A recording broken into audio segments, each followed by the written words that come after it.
ഈ പിഗ്മെന്റേഷൻ എന്ന് പറയുന്നത് PCOD കാരണം ഉണ്ടാകുന്ന പിഗ്മെന്റേഷൻ എന്ന് പറയുന്നത് ഒത്തിരി പേര് അലട്ടുന്ന ഒരു കാര്യമാണ്. അതിന്റെ ട്രീറ്റ്മെന്റുകളുടെ ഒരു ഇഫക്റ്റീവ്നെസ് എത്രത്തോളം ഉണ്ട്? PCOD കൊണ്ടിട്ടുണ്ടാകുന്ന പിഗ്മെന്റേഷൻ നമ്മൾ മെഡിക്കൽ ട്രീറ്റ്മെന്റ് കൊണ്ടിട്ടാണ് നമ്മൾ ശരിക്കും കറക്റ്റ് ചെയ്യുക. അതായത് നമ്മൾ ടോപ്പിക്കൽ തെറാപ്പീസ്, അതായത് ക്രീംസുകൾ, ഓയിൻമെന്റ്സുകൾ ഉപയോഗിക്കുക, അല്ലെങ്കിൽ നമുക്ക് കെമിക്കൽ പീലിംഗിലേക്ക് നമുക്ക് പോകാവുന്നതാണ്. ഓക്കെ.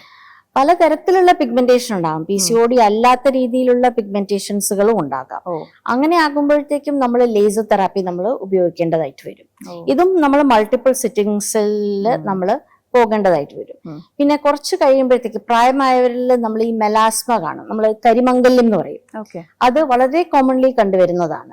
അതിനും നമ്മൾ ഏറ്റവും കൂടുതലായിട്ട് പറയുന്നത് എന്താണെന്ന് വെച്ചിട്ടുണ്ടെങ്കിൽ അത് മാറിക്കിട്ടാൻ കുറച്ചൊരു പ്രയാസമായിട്ടുള്ള ഒരു കാര്യമാണ്.